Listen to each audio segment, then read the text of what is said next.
Olá, o meu nome é Márcia Ribeiro Prazinos, sou colaboradora na assistência P3F, todas as quartas-feiras, na Federação Espírita do Estado de São Paulo, e hoje estou trazendo, no estudo do livro Caminho, Verdade e Vida, a lição 145, Doutrinações. Escreve-nos Lucas no capítulo 10. Todavia não vos alegreis, porque os espíritos estão sujeitos a vós, mas porque os vossos nomes estão escritos nos céus. Claro que são palavras de Jesus. E Emmanuel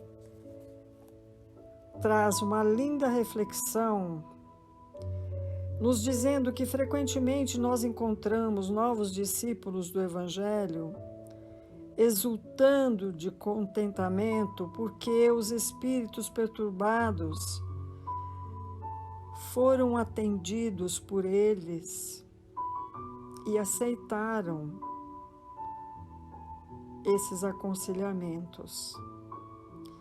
Narram com muita alegria os resultados das sessões empolgantes, nas quais doutrinaram com êxito entidades, muitas vezes, ignorantes e perversas. Perdem-se muitos no emaranhado desses deslumbramentos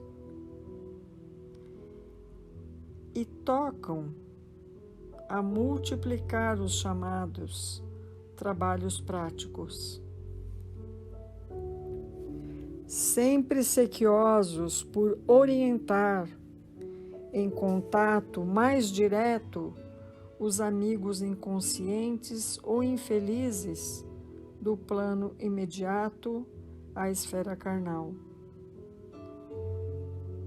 Recomendando Jesus o remédio adequado a situações semelhantes, em que os aprendizes, quase sempre interessados em ensinar os outros, esquecem, pouco a pouco, de aprender em proveito próprio.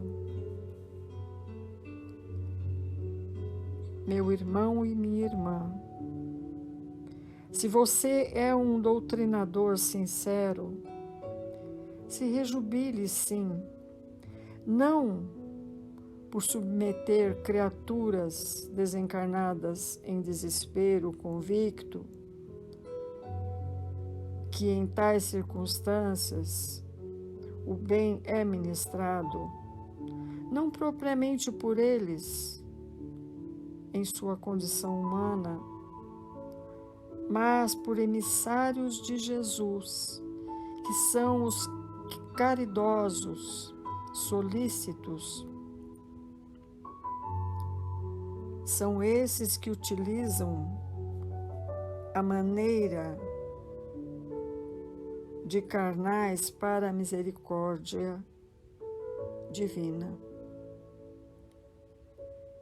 Esse regozijo nasce da oportunidade de servir ao bem, de consciência sintonizada com o Mestre Divino, entre as certezas da fé solidamente guardada nos corações, porque a palavra de Jesus, a palavra do Mestre aos companheiros, é muito expressiva e ela pode beneficiar amplamente os discípulos inquietos de hoje. Jesus, em certo momento, disse: "Que está escrito na lei? Como lês?"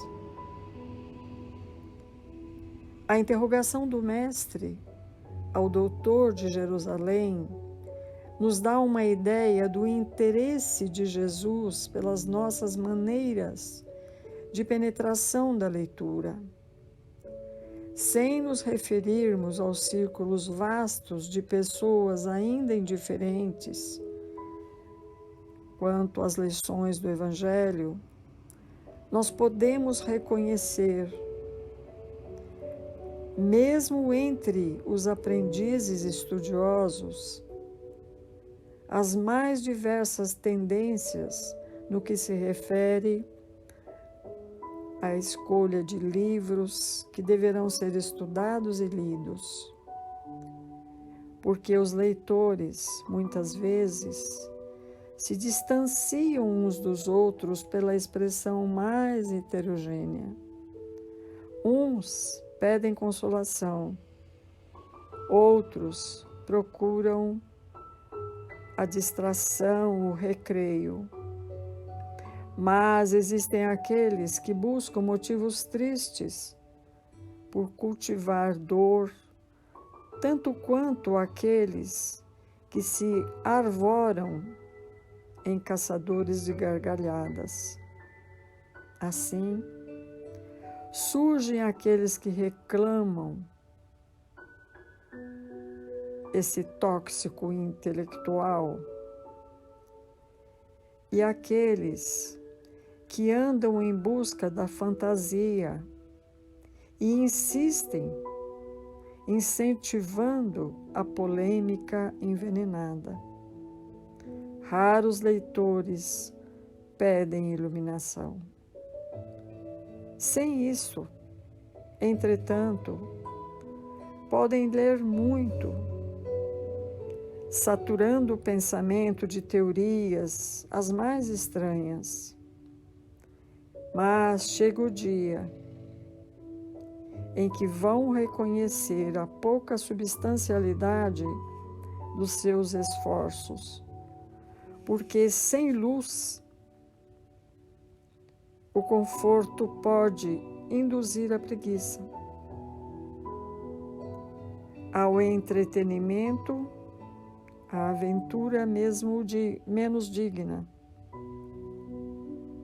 Então, se surgir a tristeza ou o desejo de isolamento, que é um risco imenso, mas se o estudo for salutar, com a iluminação espiritual, todavia, cada coisa permanece no seu lugar, orientada no sentido próprio de utilidade justa. Meu irmão e minha irmã, vamos nos lembrar que quando nós nos aproximamos de um livro, ele está sempre pedindo alguma coisa. Repara com atenção o que fazes, que procuras. Quais as emoções, consolos e entretenimentos você retira de um livro? E não se esqueça que o mestre pode também interrogar-te: como lês? Ele, porém, querendo justificar-se, disse a Jesus: quem é meu próximo? O próximo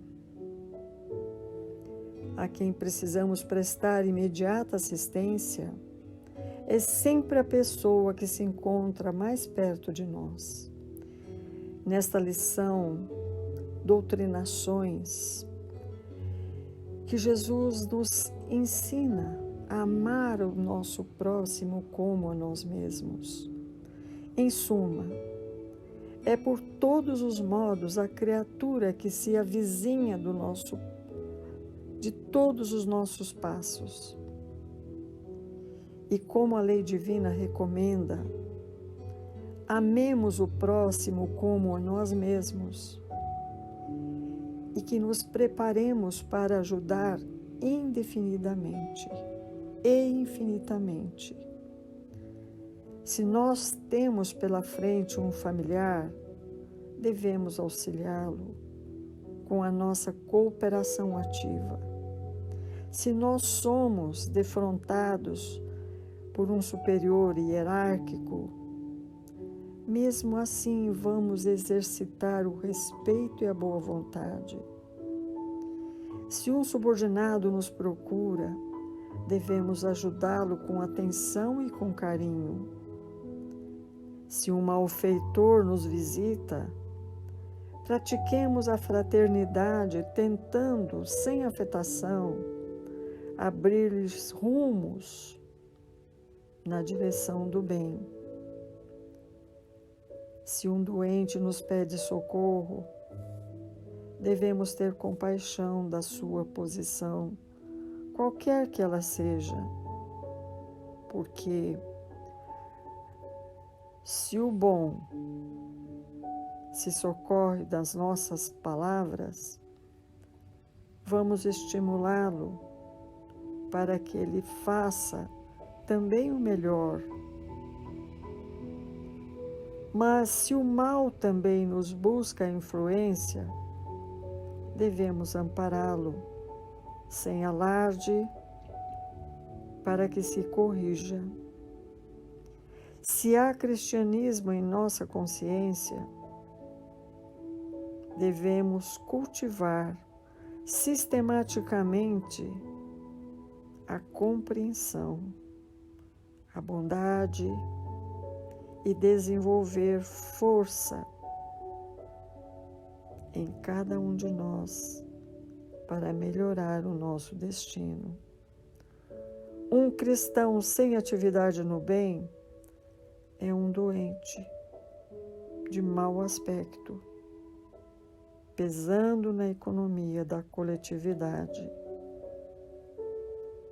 Devemos sempre nos lembrar que no Evangelho a posição neutra significa menos esforço. O caso daquele doutor da lei que interpelou o mestre a respeito do que lhe competia fazer para herdar a vida eterna, nós percebemos que se reveste de grande interesse para muitos de nós que procuramos a bênção do Cristo. A palavra de Lucas é altamente elucidativa. Jesus não se surpreende com a pergunta e, conhecendo a elevada condição intelectual do consulente, indaga acerca da sua concepção da lei e o faz sentir que a resposta à interrogação já se achava nele mesmo, esculpida na tábua mental de seus conhecimentos. Porque Jesus diz a ele: respondestes bem. E acrescenta: faze isto e viverás. Ora, semelhante afirmação destaca-se singularmente porque o Cristo se dirigia a um homem de plena força de ação vital, declarando, entretanto, faze isso e viverás. É que o viver, ele não se circunscreve ao movimento do corpo, nem tampouco à exibição de certos títulos convencionais. Podemos estender a vida às esferas mais altas, a outros campos de realização superior, com a espiritualidade sublime. A mesma cena evangélica diariamente se repete em muitos setores, porque grande número de aprendizes plenamente integrados no conhecimento do dever que lhes compete tocam a pedir orientação dos mensageiros divinos quanto à melhor maneira de agir na Terra. A resposta, porém, está neles mesmos, em seus corações, que temem a responsabilidade, a decisão e o serviço áspero. Quando Jesus fala, faze isso e viverás, está nos mostrando o rumo, o caminho, a busca da iluminação através do seu evangelho, dos seus exemplos.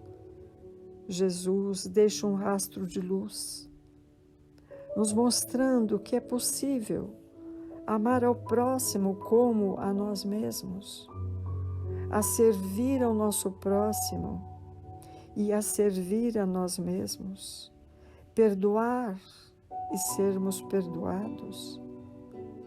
A autoiluminação é um trabalho interior. É o labor íntimo da alma, ativando esses potenciais para cada vez mais louvar o nosso Criador, sem esperar, mas com a certeza absoluta: Deus está em nós e nós estamos nele. Que o amor de Jesus permaneça em nossos corações. Assim, meu irmão e minha irmã, oremos por todos aqueles que estão nesse instante num leito de dor, que eles recuperem a sua saúde, que visualizem a vida com alegria, que voltem saudáveis para seus lares. Oremos por todos aqueles que se sentem afastados de Deus, mas que os seus corações sejam tocados e que os emissários luminares de Jesus os auxiliem ao retorno a esta vibração de luz que é o convívio com o Pai. Senhor, nós te agradecemos pela oportunidade de servir, por esse trabalho singelo das doutrinações que o Senhor nos deixou, tantos caminhos e tantos rumos, tantos ensinamentos, porque o Senhor disse: eu não vim para os sãos, eu sou o médico de almas. Os sãos não precisam de médico. E a sua opção foi atender a todos os necessitados,